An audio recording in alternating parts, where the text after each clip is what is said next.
Hi, I'm Martin. And I'm Natasha. And welcome to our weekly roundup. This was great gaming week for us because we went to Sirač. It's a sort of mini Croatian convention. It lasts 2 days and we have a few throughout the year in different cities. This year we went there for 1 day and... Yeah, we had prior obligations on Saturday, and we went only on Sunday, but we made the most of that day. We woke up really early and went with the car over there because it takes around 2.5 hours in these conditions that we had. We went there really early and we were met with a lot of fog during our drive over there, so we had to drive really slowly. And the roads are really windy and really hilly. I don't know what's the proper word for it. There are a lot of hills there, so you go up and down, turn left, turn right, as you can see in the videos. But the road there was worth it because it was a great little convention. We had a lot of fun. We played, I wouldn't say a lot of games because we went there with a mission and we did our mission, right? Yes. You played how many games? I managed to play 4 games, 2 of which were arcs. They asked me if I can teach it, and then I taught it to 2 groups of players, and later on we played Sherriff of Nothingham, and we already talked about the game Castle Combo. What did you play? I won't say what I played, but I will say that I played 1 game 2 times. I will tell more about the game later on. Yeah. For arcs, I also won't be showing it today because that game will have its own video. Because I really want to say a lot of stuff about it, and the video is currently in production. I'm putting my thoughts on paper for it, so I'll try and make it good. But let's talk about what we did play during this week. So let's start with something we finished just now, like half an hour ago. And oh boy, do we have a lot to talk about it. Not everything is so good. I don't think the game is bad, but we played it really badly. Yeah. Poorly. Before we start everything, the game is Bone Wars. It's sorry about the mess. Usually everything is inside and packed compactly and nothing will happen, but now everything jumbles around inside. So the game is Bone Wars. This is a deluxe copy bought via Kickstarter, and we picked it up at Essen. It was an Essen pickup, and I will show you a brief overview of the game and how it's played, really short, and then we will talk about it. Here we have a setup for 2 players, not just setup, but the entire game already played. So I won't go over everything, I will just tell you what you need to do in the game. This here is my player board, but if I'm not mistaken, it's a bit out of frame, so I'll show here. You need to use the cards that you collect throughout the game and do the actions. You can pick up dinosaur bones or dinosaurs, and then you have to publish works, these little books, either into the blue side or the red side, depending on who are you working for. Then you get influence, and then you score points. 4 times 2 points will be 8 points for blue on this side, and 1 point times 2 points. Never mind. The scoring is here. Everything you do around in the game is based just to do this. Every action you do costs money, and that's the big problem we are going to talk about. And every here action costs you these little guys. Those are paleontologists. That's also a problem. So that's the quick overview. You want to build dinosaurs and publish works. So what do you think about the game? First I want to say that it looks very beautiful. I don't know, is it just this deluxe edition, but the components are very pretty. Quality is great. Yeah, these are wooden pieces with screen print. Usually in the standard edition, it's cardboard, and these are also cardboard, but these are little plastic starbursts, starboard shaped tokens. So these are the deluxeified editions. It looks great, but the playthrough didn't really meet my expectations. I don't think it's about the game. I think it's about us because we didn't play it the right way, I think. We played it following the rules. We did everything correctly, but not optimally. Yes, because it lasts. It's very It's fast. tight. Yes. It's tight. Very few actions if you don't know how to best utilize them. Because here, like I showed, you have spots for 5 different actions, and they cost a lot of money. And you don't have a lot of money. You're always tight on money.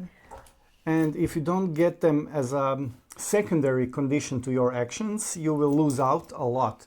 And then you won't be able to do all the 5 actions in turn. And then the turn ends quickly. And there are only 4 turns in the game. And you get a lot of these victory points in the box, but you use a few of them, just a few of them. And we finished with how much? These are my victory points. Only 12. And I had 15. So it's not you feel like you have to do everything, but you can't because you don't have paleontologists, you don't have money. Yeah, these paleontologists, you need to use them to publish works of dinosaurs, like publish these books that are scorings. But you only get one of these per turn. So you have to prepare, try to get a few more to do everything, but you can't. But then they give you dinosaurs, which you want to publish about them, but you can use them same as them, and so few actions. I think it has a lot of potential, and he likes dinosaurs. I like him, and we will play it again, I think. Because of that, I also like heavy Euro, and I think this game has some depth. We just need to play it a little bit more. Yeah, they are very combo. It's very combo, Yeah. but not in actions. You won't be doing one action, then another action, then a third action in your turn. You will do an action that might give you another benefits. This is where the gameplay comes from. This is what we need to get a sense of how properly to do things, and that's the depth. Yes. Where it's going to come out, sort of, let's say it like that. Because if I do an action around here, I won't describe what the action is, but it might give me $3, 3 coins if I do it, and then if I do that properly, I will get another 2. We didn't do that. We never did that. So. And if you don't do these combos, it's frustrating. You can't do anything. Yeah, so first play, I can agree, it's a frustrating play, not because it's complicated. It's not a complicated game, but it's a game that is very complicated to play well. Yes. So what score would you give it? For now, it's, I think, 7.4. That's a very high for a frustrating game. I don't think it's a bad game. I just think we played it poorly, yeah. My rank will go when we learn how to properly play it. Yes. So currently, although I love dinosaurs, I love the old Bone Wars era, and I love the components, and I love the game, and I love everything. What if the game, even when we start playing it properly, is still frustrating and still very tight? Then I would be very disappointed. So Yes. I won't go too far with my grade. I will give it a 6. I know, it's terrible. I will give it a 6 because I also felt very frustrated with it. Hopefully the game will allow me to play it better and give it a higher score. I will update it in next weekly roundup. 6 for me is like Uno and stuff, so this is above 7. No, 6 is a game for me, a game that I need to play at least one more time to either push it below 5. 5 is no go, or 7 gladly played. So We'll that's see. need more work. Okay. Next game.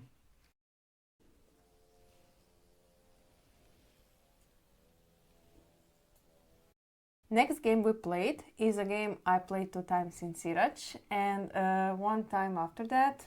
It's Rock Hard by Jackie Fox, published by De Beer. I have to say, put this there. I have to say that I love this game so much. It's very thematic. I think before this one, Obsession was the most thematic game I played, and this one is, I think, at the top now because it's really great. I love music, and that's the reason why I love the team even more, but I think it's great. What do you think? I like the game. It's a great worker placement game where you are the single worker you are placing. It's the team, like you said, it's really thematic. The team, it suits the gameplay. It suits some restrictions of the gameplay, same as in life of a rockstar. So I think before we move on, we should explain the gist of the game, how it's played. Goal of the game is to earn most fame, to become a rock star in 1977. You have 3 phases in the game: day action phase, this one here, night action phase, this green one, and the after hours phase, this red one. And also you have some free actions you can do throughout the whole game, this black. In each phase you have different stuff to do. Day phase you, for example, need to do the interviews, hire publicists, etc. In the night phase you are doing some gigs. Being a rock star. Yes, and in the after hours phase you can choose go to bed early and play earlier next round, record a demo, or hang out where you get some bonuses. At the same time, you need to do your regular job to earn some money. You need to achieve your personal goals. You need to collect symbols on this life experience cards. Candy is also important in this game because consuming candy gives you some extra actions, but it also increases your craving. So when you use your candy, you increase your craving by 1, and you need to roll the dice to see will you need to go to recovery in the next phase or not. Do you want to add something? Yes.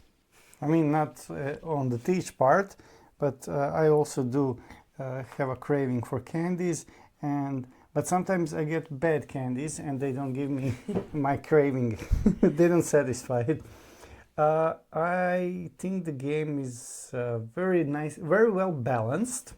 I know it's a strange thing to say at first, but I have to say it because of the work thing. I missed doing the action of my work, and I got written up 2 times, and I got written up 3rd time, and I lost my job just at the start when I was having my rock career, because my whole goal was to get to Jensen Arena, and I managed to get everything I need to go there. At the same moment I lost my job, so it's really well balanced for up and coming, like from those MTV documentaries behind the music. It really has that feeling. You see everything that goes into being a rock star. So even the eating a lot of candies. So you can see in this game that designer is a musician and know how it works.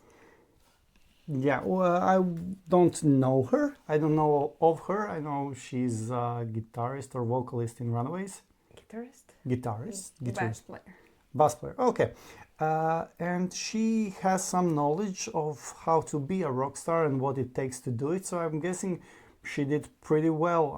I feel like becoming a rock star while playing this. And we had a really, really fun. We laughed the whole time, and I liked it a lot. I would mention a couple of interactions in the game because it's very interesting.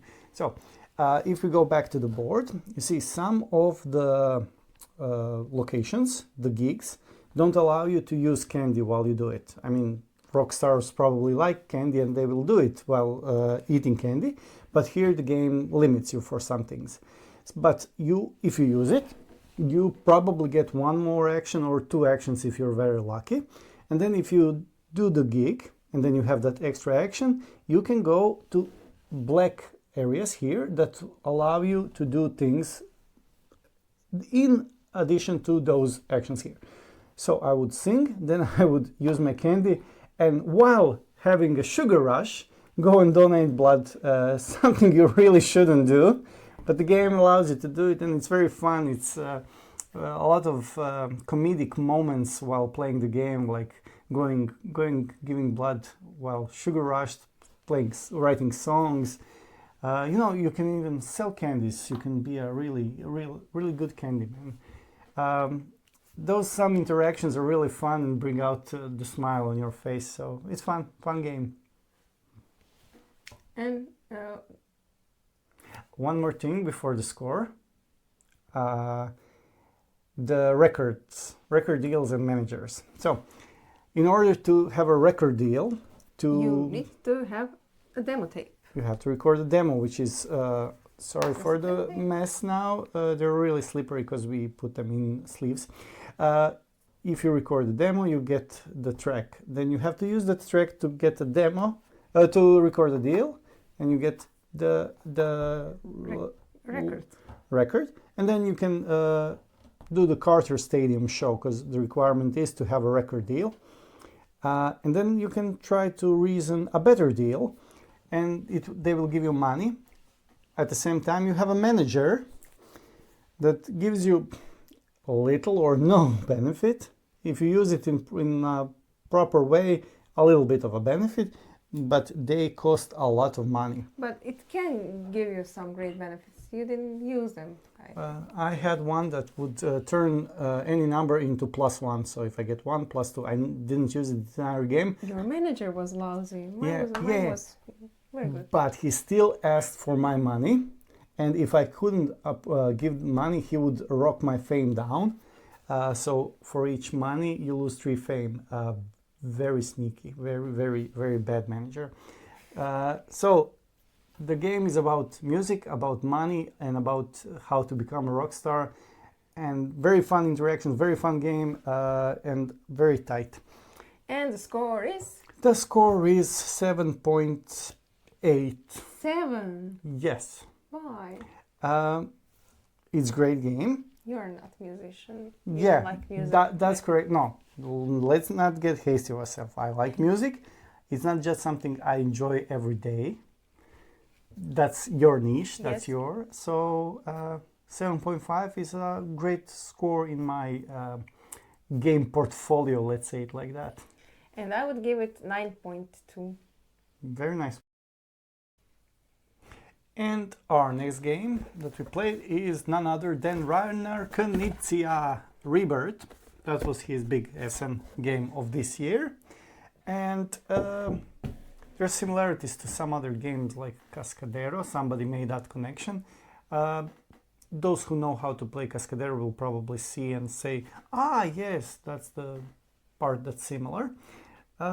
Before we talk about the game, I would like to just say something how it's played. It's a very simple game. Yeah, really straightforward. Yeah, take a token, put a token, almost score. Almost like what's the game with tiles that you build cities? Carcassonne. I mean, it's not. We don't build it, but it's the same principle. Take a tile, put a tile, score, and then prepare for the next move. Take another tile, etc. The tiles come in 3 different types, and they do different things. Food farm, settlement. Settlement, look, settlement. And each score differently.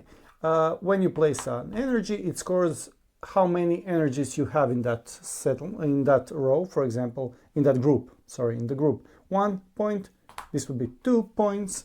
If I put another, it would be 3 points, etc. Towns, the single ones score how many houses you have, and the bigger towns, when you finish them, score according to this chart Or here. illustration is like this. You score based on these points here. So she would be the first. She has 4 of them, and I have 3 of them. There are a couple of little quirks in the game. When you put something next to a church, you put one of your cathedrals, church cathedral.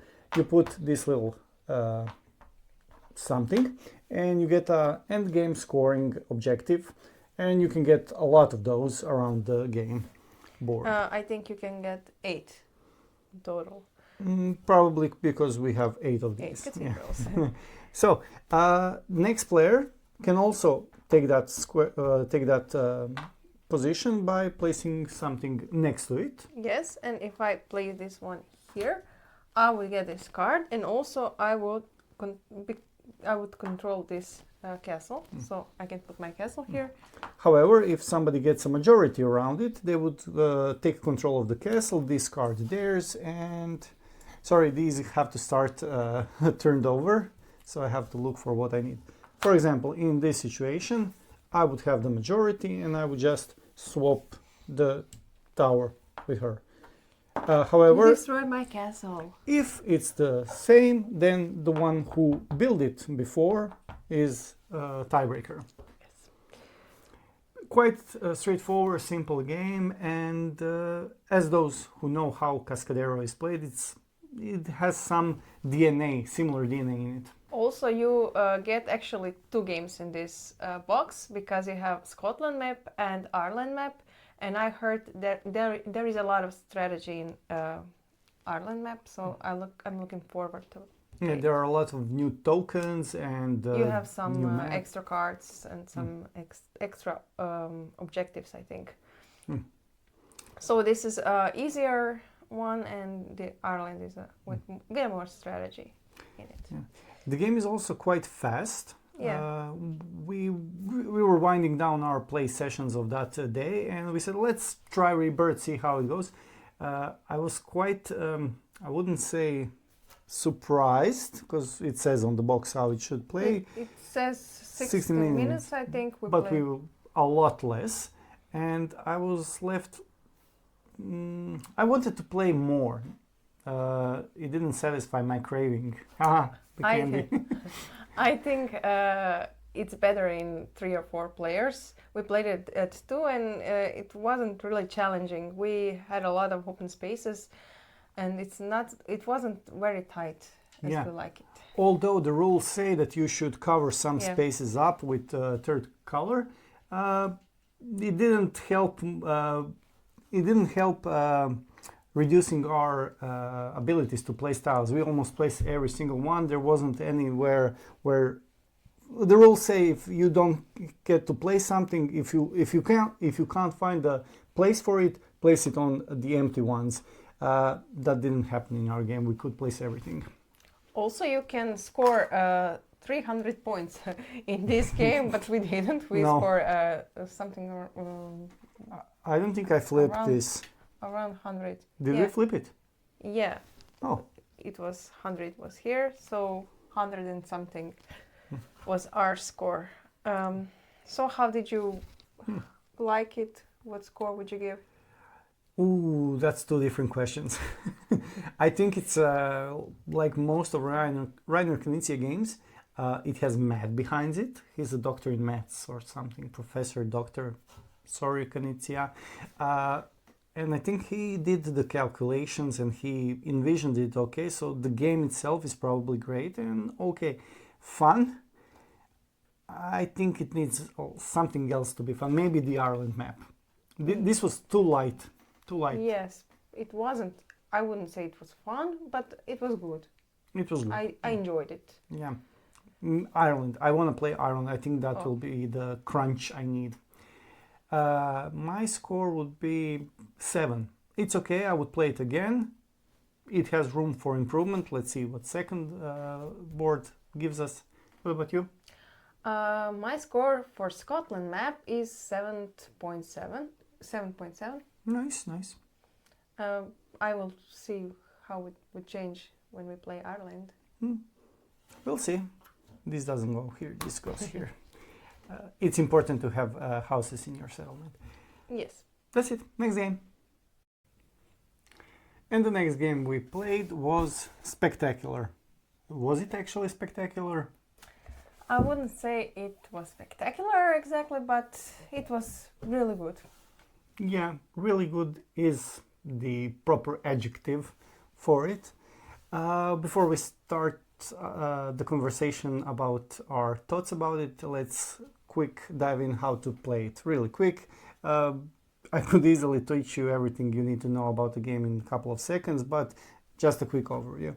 It's a drafting game where you draft tiles and cubes, dice, which you put into your little zoo park.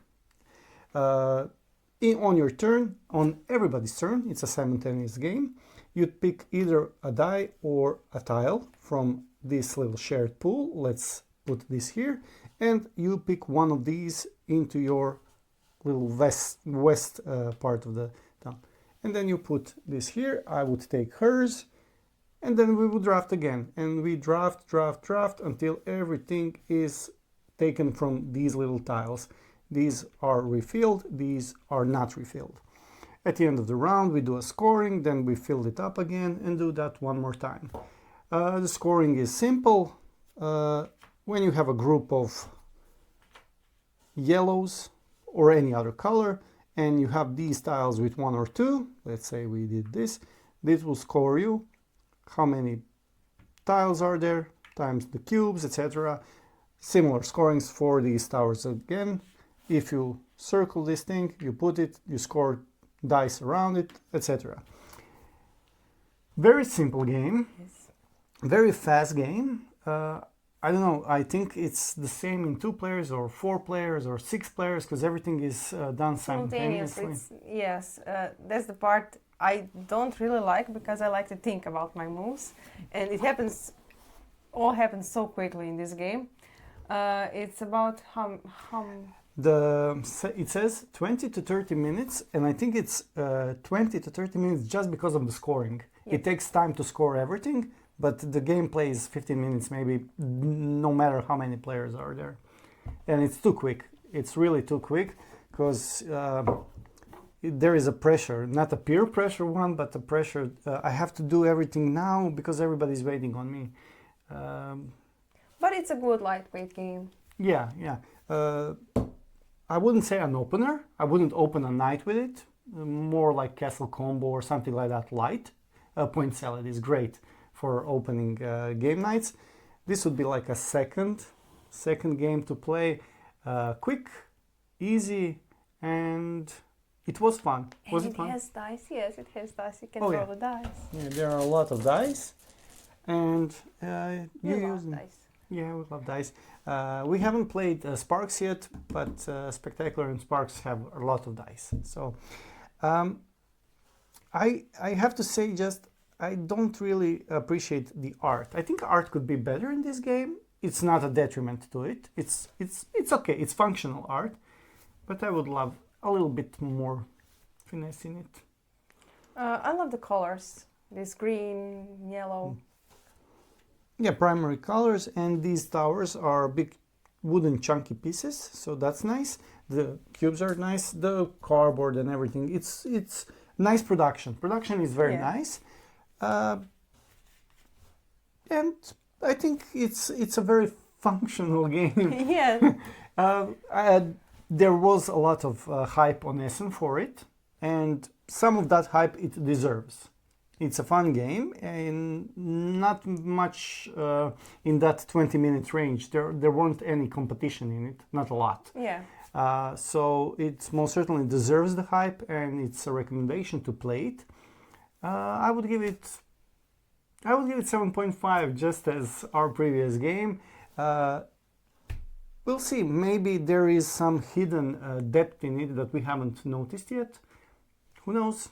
Future plays will show us that. What's your score? I would give it 7.6. It's similar to your opinion, so Yeah. that's it. Next. And the next game we played is Tower Up. It's the game I said it would be the next Ticket to Ride replacement. And would you say I was close? Actually, no. No?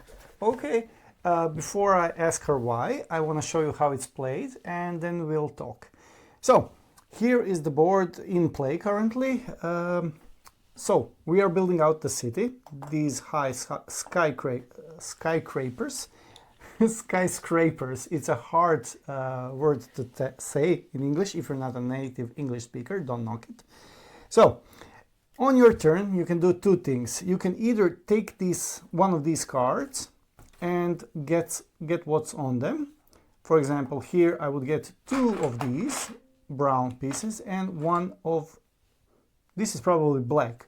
The colors are a bit weird when put into sleeves. And I would discard it and put another one. The second thing I could do on my action, on my turn, is to build. First thing you have to put is one marker next to another, so it has to be adjacent to something and it has to be the first brick in the building. And it has to be different than what's adjacent to. This is gray, this is brown, so I could play the black one here. And then I would have to pay what's next to it. So it would be one brown piece and then one gray piece. I would have to take it from my supply and put it here. Then I choose where to put my roof. I can put it on any of those spaces. Now, I would probably put it here so I could score this objective when I have 4 of these in the gardens. But if I want to move these little vehicles on my tracks and score additional points, it's probably best to put my roof onto the highest building. So I would move it 3 spaces. 1, 2, 3. These are the scoring points that I will get. 5 for this, 4 for this, and 0 for these two. So it's smart to move them along these tracks.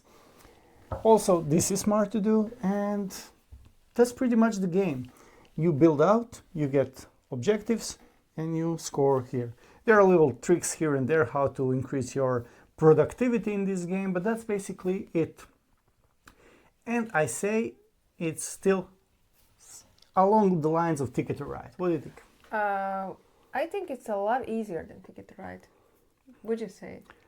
And it takes a lot for a game to become a classic like Ticket to Ride, you can say. No, that's for sure. Ticket to Ride is a classic and it deserves that place in the history of board gaming. However, I think it's along those lines of how easy it is to teach it to somebody. And that's true. They would have the same amount of fun playing this as they would have playing Ticket to Ride. The feeling is similar, yeah. You collect these instead of cards in Ticket to Ride and you place it and you have to match not the thing where you're putting it, but match what's around you, or should I say dismatch, unmatch, because you can't play the same color. So it has that tactility of the pieces. It has some thinkiness of when to play something, because here's the tricky part. Let's say the situation is like this, and I want to get to this park, but not give her the opportunity to build in the park. Should I go here and then she will be able to score it as well? Or should I wait for her to build here or here, then I go scoring here? Because the locations can be locked out. If somebody builds here and here, whoever builds here, nobody will be able to build here because there is no empty adjacent space. So you won't be able to build here a lot of times. Especially in 3 or 4 player games, it gets really crowded. Also, this is a 2-player side of the map. The other one is full of these little. But here we have squares. Squares, and the city is entire of these 4 boards. This is a lovely sea scene. Fun thing to say, sea scene. Table presence of this game is great. It looks beautiful. I wish we had a third camera that's pointing out to see. It's really a nice table presence, and the colors are nice. Not the gray, green, and you can say pastel. Are they pastel? Yeah. Yes, finally! They are pastel colors. Actually, I love it. I got from it what I wanted to get from it, and it doesn't overstay its welcome. It's a short game, it's a easy game, breezy game, and for what it is, I would give it an 8. What do you say? I would give it 7.9. Oh, nice. Very close to me. Yes. Lightweight, easy, fun. Cool. Nice. Next game. And the next game is my long time sought after game, Sherriff of Nothingham, the first edition, the good one. The second edition is no good one. So, I really like this game. What's the difference between first and second edition? The first edition is the original, the first edition, and it has a beautiful art, as you will see. I think it's beautiful. It's nice good. illustrations. Yeah.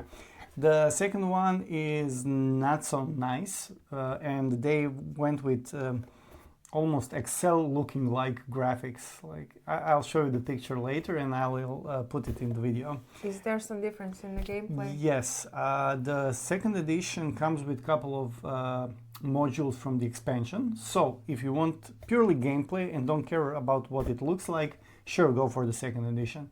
If you want this kind of art, go with first if you can find it. You also, if you can find the expansion for it, it will be great visually and gameplay wise. So before we talk about it, about our feelings about the game, let's see how it works. This will be a bit tricky because usually it's only 3 to 5 players. It shouldn't and can't be played in 2. I think the box says the same somewhere. Never mind. You'll see why we can't play it in 2. Every round, one person is the Sherriff of Nothingham. The other players try to smuggle things, some legitimately, like these apples, these breads. This not. This has a red border. That's an illegal chicken because it's royal rooster. It's a royal rooster, so you can't have those in the town. So how do you play the game? It's simple. You have this turn order: market, load, merchant bag, declaration, inspection, end of round. Every player chooses cards from their hand. For example, in this case, I would choose, let's be legal now, 4 bread. And I would put this, without showing anybody, in the bag. I would put them inside and make sure to close it with a little snap. You have to hear the snap. It's important. You'll see why. And then I would declare it, and I would say to whoever the sheriff is, I have 4 bread. She would also do the same, and everybody at the table would do the same. Now, the sheriff can choose to open or let them through. Now, here's the part that I like about this game. Everybody wants to get rich. Everything you do in the game is to be rich. And you can pay somebody to open or not open the bag. You can bribe, you can threaten, you can make deals, whatever. For example, I would say these are 4 bread and I'm an honest man, but I will give you 10 to look the other way. Who knows, maybe I'm bluffing, maybe I'm not bluffing. It's a bluffing game. I also can say, here's a $5 if you open her bag. Now, what happens? If you hear this sound, the bag is opened, the sheriff is inspecting you, and if you were honest, like I was here, the sheriff has to pay me these numbers here. So that would be 8 additional coins, and I would put them in my tableau. At the end of the game, every bread would be worth this much money. Also, whoever has the most bread would get this, whoever has the most apple would get this, etc. for every single thing. Also, I could snuggle things like pepper, like crossbows, like for example. Silk. Oh yeah, I have a lot of silk and 1 pepper. And all those would be added to my score. However, if I was dishonest and I put a crossbow and 3 bread into my bag, and I said, It's 4 bread, because you always have to say how many cards you have. So that's 4 bread, and they say bread, bread, bread. Oh, you sneaky little devil! You try to sneak past the crossbow. Now I have to pay the Sherriff of Nottingham 4 gold coins and discard this. I don't get it, because I didn't manage to snuggle it. But you get the bread. Yes, I keep what was illegal. Legal is green, illegal is red. And that's the game. This Sherriff of Nottingham token goes 2 times around the table. Everybody gets to be sheriff 2 times, and everybody hates the sheriff, and it's a lot of fun.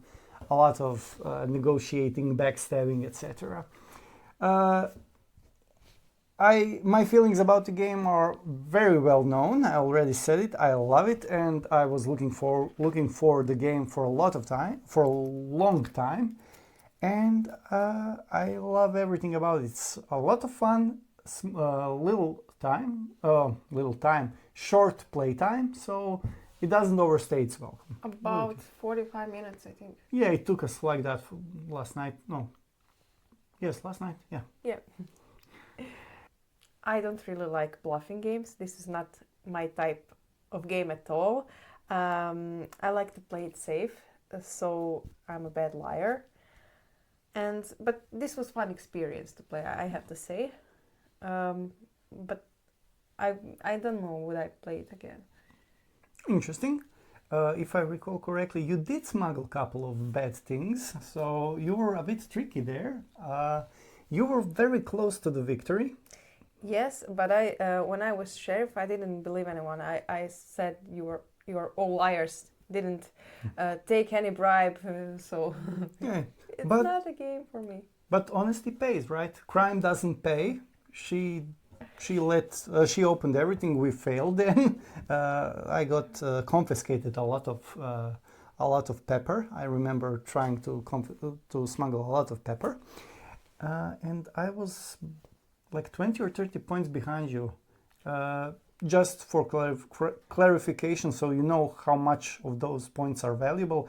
195 points, 192 points, and I was like 170, something like that. So it's a big difference actually, like 10% of the points. So you wouldn't play it again? You would maybe with a different group, maybe? Maybe because I said it was fun experience, so maybe. And what would you give it now after one play? I would give it a 7. 7. I would give it.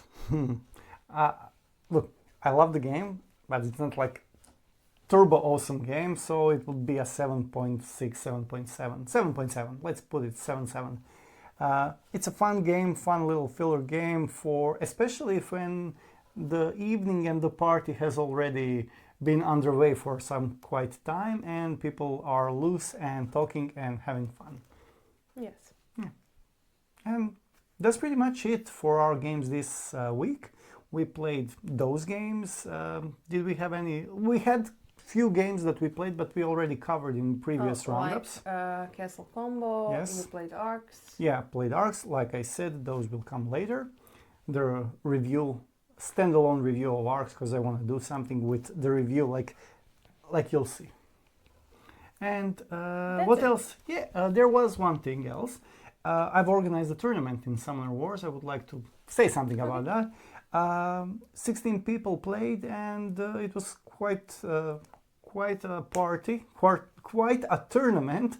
It started around 5, and we were there until 11.